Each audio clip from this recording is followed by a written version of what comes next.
Dr. Sarah Chun pulled her environmental suit tighter as the twin suns of Zirian Prime cast harsh shadows across the rocky terrain. The planetary survey mission had taken an unexpected turn when their shuttle crashed 3 days ago, leaving her stranded with a damaged communicator and dwindling supplies. The rescue beacon was active, but help could be weeks away. She crouched behind a cluster of crystalline formations, watching the alien predators that had been stalking her since dawn. The creatures moved like liquid shadows, their obsidian black, fur rippling with each calculated step. Standing nearly 4 feet tall at the shoulder, they resembled a cross between Earth's wolves and panthers, but with 6 legs and eyes that glowed amber in the dim light. The locals called them Vorthak, and, according to her briefing files, they were apex predators with intelligence levels comparable to Earth dolphins. 3 adult Vorthak circled her position with predatory patience. Their pack leader, a massive female with silver markings along her spine, seemed to be assessing Sarah's threat level. The creature's nostrils flared as it caught her scent, and Sarah held her breath, knowing that one wrong move could trigger an attack. That's when she heard it, a soft whimpering sound that didn't belong to the adults. Sarah's training as a xenobiologist kicked in as she identified the source. 2 small forms huddled beneath a rocky outcrop, their tiny bodies shivering despite their fur. Cubs. The adult Vorthak were protecting their young, not hunting her. The realization changed everything she thought she knew about her situation. The pack leader approached slowly, her amber eyes never leaving Sarah's face. There was something almost communicative in that gaze. Sarah had studied enough alien species to recognize intelligence when she saw it, and this creature was definitely thinking, calculating, perhaps even trying to communicate. Against every survival protocol she'd ever learned, Sarah slowly reached in her pack and pulled out one of her emergency ration bars. The movement caused the adults to tense, but they didn't attack. She broke the bar in half and tossed one piece midway between herself and the cubs. The pack leader sniffed the offering, then looked back at Sarah with what could only be described as curiosity. After a long moment, she picked up the ration bar and carried it to her cubs. The cubs emerged from their hiding spot, and Sarah's heart clenched at the sight. They were barely the size of house cats, their oversized ears and large eyes giving them an almost endearing appearance. One of them was limping, favoring its rear left leg, while the other seemed healthy but stayed close to its injured sibling. Sarah watched as the cubs shared the ration bar, their tiny teeth working to break down the compressed nutrients. The injured cub struggled to keep up with its sibling, and Sarah noticed the wound on its leg, a deep gash that was clearly infected. The pack leader approached Sarah again, this time settling down just 10 feet away. Her posture suggested wariness, but not immediate aggression. The other 2 adults maintained their perimeter watch, but their attention was split between Sarah and scanning the horizon for other threats. As the day wore on, Sarah began to understand the situation. The Vorthak pack wasn't hunting her. They were protecting their cubs from something else. Every few minutes, one of the adults would lift their head and scan the sky, their body language suggesting they were watching for aerial predators. When a larger of Zirian Prime's 2 suns began to set, the temperature started dropping rapidly. Sarah's suit would keep her warm, but she noticed the cubs beginning to shiver more violently. Their mother approached them, but her body heat alone wasn't enough to keep both cubs comfortable in the harsh alien night. The injured cub was suffering the most. It had barely eaten and was clearly weakening. Sarah made a decision that would have horrified her mission commanders, but felt absolutely right in the moment. She slowly unzipped the outer layer of her environmental suit, creating a warm pocket against her thermal undergarments. The material was designed to regulate temperature and would provide excellent insulation. Then, in the universal language of caregivers everywhere, she patted the space beside her. The pack leader watched this display with intense focus. Sarah could almost see the creature weighing options, calculating risks and benefits. The cubs were suffering, and Sarah was offering warmth and shelter. After what felt like hours, but was probably only minutes, the pack leader made a soft chittering sound. The cubs looked up immediately, their large eyes reflecting the dying light. She chittered again, and, to Sarah's amazement, the two small creatures began making their way toward her. The injured cub struggled with the short distance, and Sarah's heart broke watching its determination. When it finally reached her, it collapsed against her side, exhausted from the effort. Its sibling quickly joined them, pressing close to share whatever warmth was available. Very carefully, Sarah lowered her jacket over the two cubs. They tensed for a moment, then seemed to melt into the warmth. Within minutes, their shivering stopped, and she could feel them beginning to relax against her. The pack leader approached and settled down directly in front of Sarah, close enough that she could feel the creature's breath. This was clearly a test of trust on both sides. Sarah remained perfectly still as the massive predator studied her face, looking for signs of deception or threat. Apparently satisfied with whatever she saw, the pack leader lowered her head on her paws, but kept her eyes open, maintaining her protective watch. The other two adults positioned themselves at strategic points around their small camp, creating a defensive perimeter. As full darkness fell over Zirian Prime, Sarah found herself in the surreal position of being both protected by and protecting a pack of alien apex predators. The cubs had fallen into what seemed like genuine sleep, their tiny bodies warm and safe against her. She could feel their steady breathing through her thermal layer, and occasionally one would make a small sound in its sleep. The injured cub seemed to be resting more comfortably than it had all day, and Sarah hoped the warmth might help its body fight off the infection. The night brought new sounds to the alien landscape. Somewhere in the distance, something howled with a voice like breaking metal. The adult Vorthak immediately tensed, their ears swiveling to track the sound. Sarah felt the cubs press closer against her, and she instinctively tightened her jacket around them. Whatever was out there, the Vorthak clearly considered it a serious threat. The pack leader rose to her feet, her lip curling back to reveal impressive fangs. Her pack mates flanked her, and all three adults formed a protective wall between Sarah, the cubs, and whatever was approaching.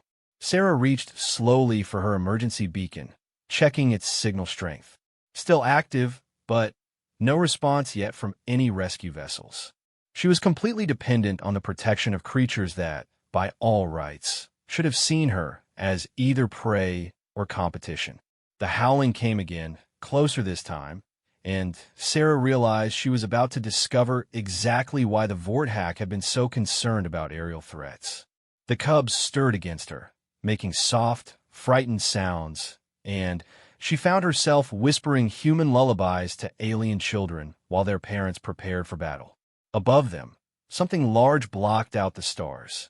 The pack leader's growl rumbled like distant thunder as whatever was approaching began its descent. Sarah's fingers found the emergency flare in her pack, knowing it might be her only way to help defend the creatures who had chosen to trust her with their most precious possessions. As the cubs snuggled deeper into the warmth of her jacket, Sarah realized that this night would either forge an impossible alliance between species or end in tragedy for all of them. The approaching predator's shadow grew larger, and she prepared to discover which it would be. The creature that descended from Zirian Prime's night sky was something from nightmares. Easily 3 times the size of the adult Vorthak, it resembled a massive, flying reptile with leathery wings that spanned 20 feet across.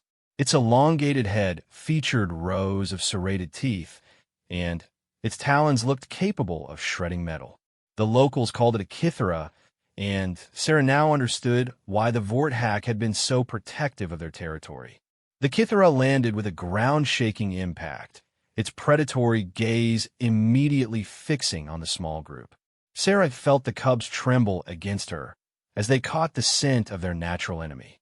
The injured cub whimpered softly, and she carefully adjusted her jacket to muffle the sound. The pack leader stepped forward, placing herself directly between the flying predator and Sarah's position. Her packmates flanked her on either side, their formation speaking of practice coordination. They had faced Kythera before, but never while protecting both cubs and a strange alien creature. The Kythera tilted its massive head, studying the unusual scene. Its nostrils flared as it caught Sarah's unfamiliar scent, clearly trying to determine what kind of threat she represented. The creature's intelligence was evident in the way it analyzed the situation rather than immediately attacking. Sarah realized that her presence was actually making things more dangerous for the Vorthak family. The pack couldn't use their normal tactical retreats with the cubs weakened and a strange alien to protect. They were trapped in a defensive position against a superior predator. That's when Sarah remembered her xenobiology training and the emergency protocols for dealing with unknown predatory species. Many apex predators, regardless of their planet of origin, shared certain universal behaviors: territorial displays, threat assessment, and, most importantly, the calculation of risk versus reward. Very slowly, Sarah reached for her emergency flare. The movement caught the Kythera's attention, and those massive eyes focused on her with laser intensity. She had to time this perfectly, or she would trigger an immediate attack that would doom them all. The Kythera took a step forward, testing the Vorthak defense. The pack leader snarled a warning. Her hackles raised to make her appear larger. Her packmates spread wider, trying to present multiple targets to confuse the aerial predator. Sarah waited until the Kythera gathered itself for what looked like a charging attack, then triggered the emergency flare. The brilliant red light exploded across the rocky landscape, temporarily blinding all the creatures present. More importantly, it announced to anything within miles that something unusual was happening at this location. The Kythera shrieked in surprise and pain as the intense light seared its night-adapted eyes. It stumbled backward, wings beating frantically as it tried to regain its orientation. The Vorthak, though also affected by the sudden illumination, recovered faster and pressed their advantage. The pack leader leaped forward, her powerful jaws clamping down on the Kythera's wing membrane. Her packmates attacked from the sides, their coordinated assault designed to ground the flying predator and eliminate its primary advantage. But Sarah's real gambit wasn't the immediate tactical advantage of the flare. She was counting on something far more significant: the fact that her emergency beacon would register the flare activation and automatically boost its signal strength. Any rescue vessel in the system would now see her location as a priority emergency. The Kythera fought back viciously, its talons raking across one of the adult Vorthak and drawing violet blood.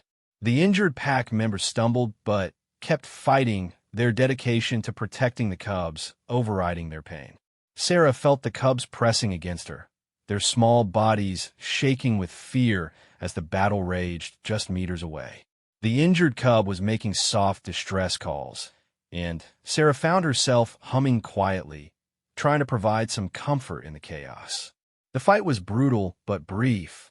The Vorthak's teamwork and the Kythera's temporary blindness tipped the scales. When the massive predator realized it was outnumbered and at a tactical disadvantage, it retreated, launching itself back into the sky with powerful wing beats. Its frustrated shriek echoed across the landscape as it disappeared into the night. The pack leader turned to check on her cubs, her amber eyes finding Sarah in the dying light of the flare. There was something different in that gaze now, a recognition that went beyond mere tolerance. Sarah had proven herself in battle, using her unique capabilities to protect the pack when they needed it most.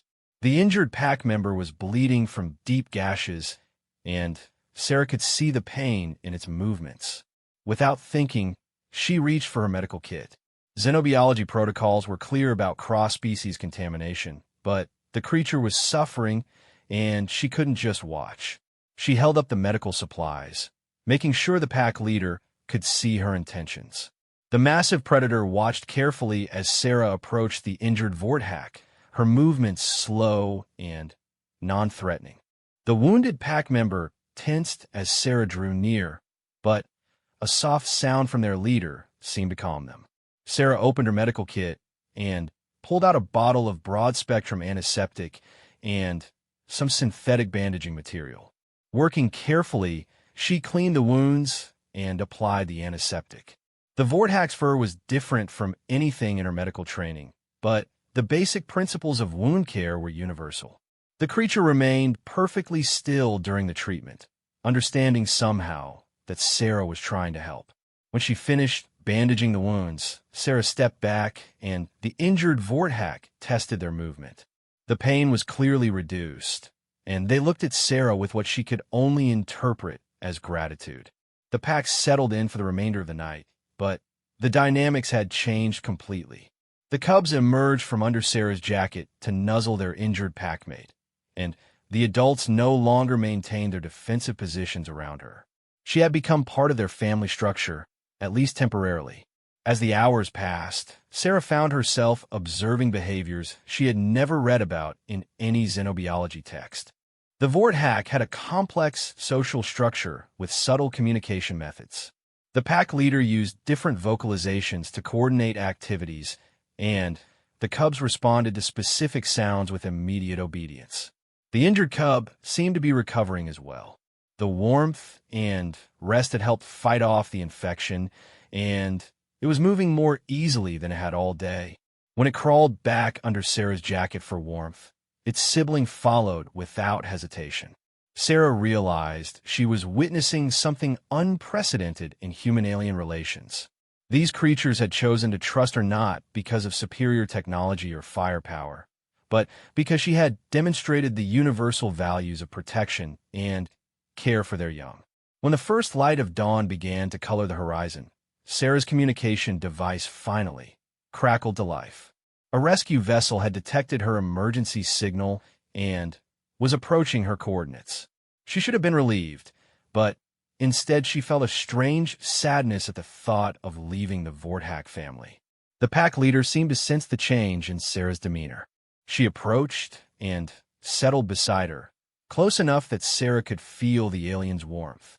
It was a gesture of acceptance and perhaps even friendship that transcended species barriers. As the rescue ship's engines grew louder in the distance, Sarah looked down at the cubs still snuggled against her. They had taught her something important about the nature of intelligence and compassion in the universe.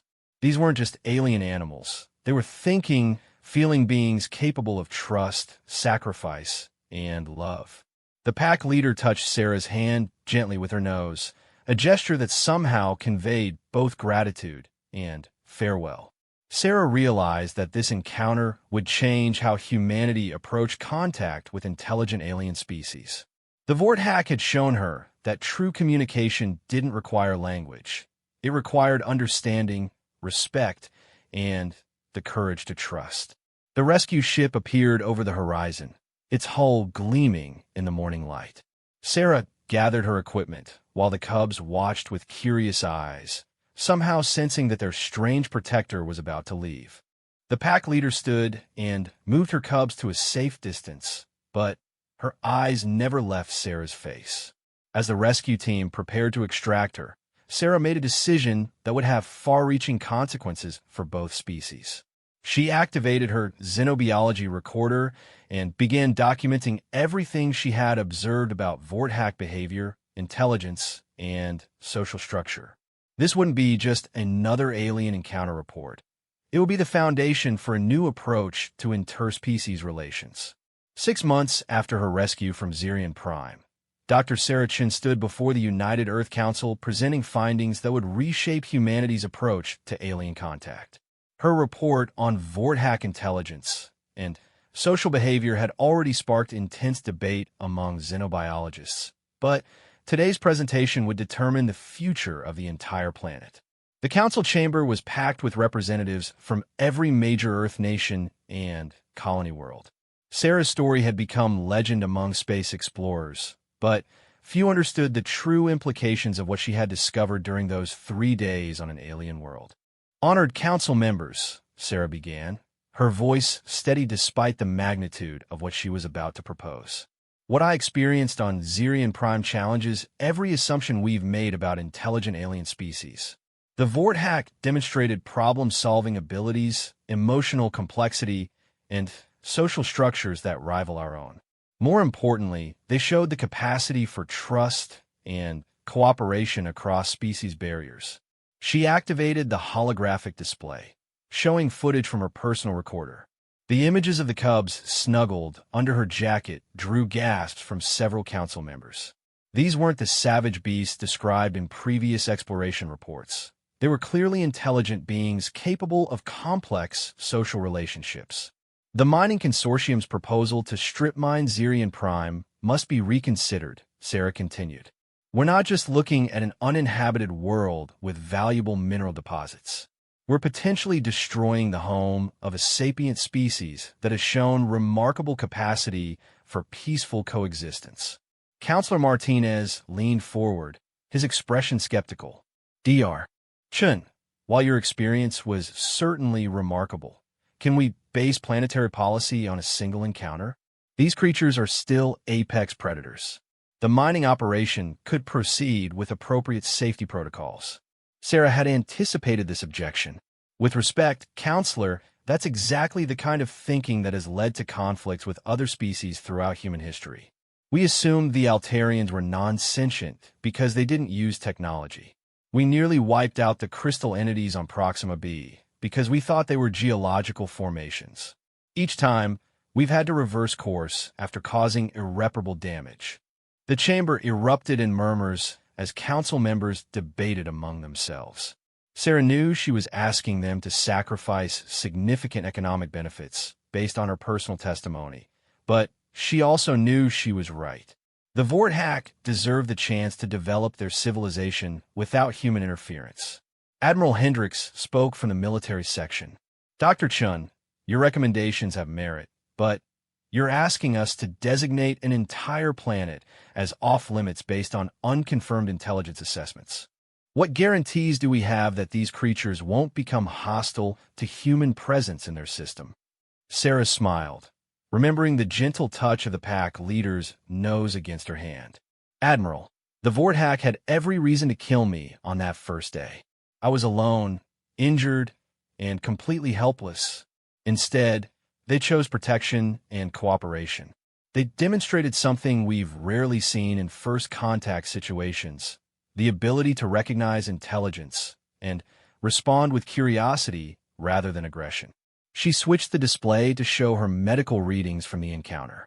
These recordings prove that Vorthack vocalizations have linguistic patterns. They're not just animal sounds, they're a complex communication system. The pack leader was teaching her cubs specific behaviors and responses throughout our time together. This is education, not instinct. Dr. Yamamoto from his scientific advisory board stood up. Sarah, your evidence is compelling, but we need independent verification. The council can't make decisions of this magnitude based solely on your personal account. I agree completely, Sarah responded, pulling up her final set of recommendations. That's why I'm proposing the establishment of a long-term observation post in the outer system, with strict non-interference protocols. Let me return to Zirian Prime with a proper xenobiology team. Give us 2 years to study Vorthack society and document their intelligence levels formally. The proposal caused an immediate stir. Several council members began speaking at once, their voices rising in heated debate. The economic implications were staggering. The Zirian system contained some of the richest mineral deposits ever discovered. Delaying mining operations for scientific study would cost billions of credits. Counselor Singh called for order. Dr. Chun, what you're suggesting would effectively halt all commercial development in the Zirian system indefinitely. The economic impact on Earth's colonial expansion program would be severe. Sarah had prepared for this moment for months. Counselor, I understand the financial concerns, but consider the alternative. If the Vorthack are as intelligent as I believe, and we proceed with strip mining their homeworld, we'll be committing genocide. The legal and moral ramifications would haunt humanity for generations. She paused, letting the weight of that word sink in before continuing. But there's another consideration. The Vorthack showed remarkable adaptation and problem-solving abilities during our encounter. They could be valuable allies rather than obstacles to development. Imagine having partners who understand their planet's ecosystem intimately and could guide sustainable resource extraction. Admiral Hendricks leaned back in his chair, his expression thoughtful. You're suggesting we approach them as equals rather than treating them as wildlife to be relocated or eliminated. Exactly, Sarah confirmed.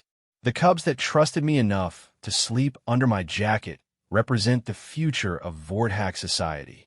They're learning behaviors and social patterns that could lead to technological development within a few generations.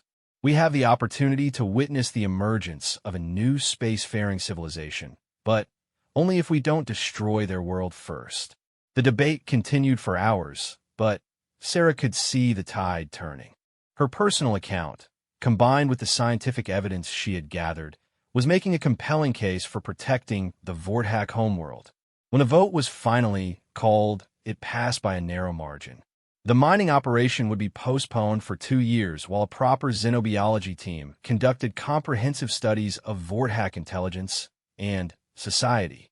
Sarah would lead the mission, returning to the world where she had first discovered the true meaning of interspecies trust.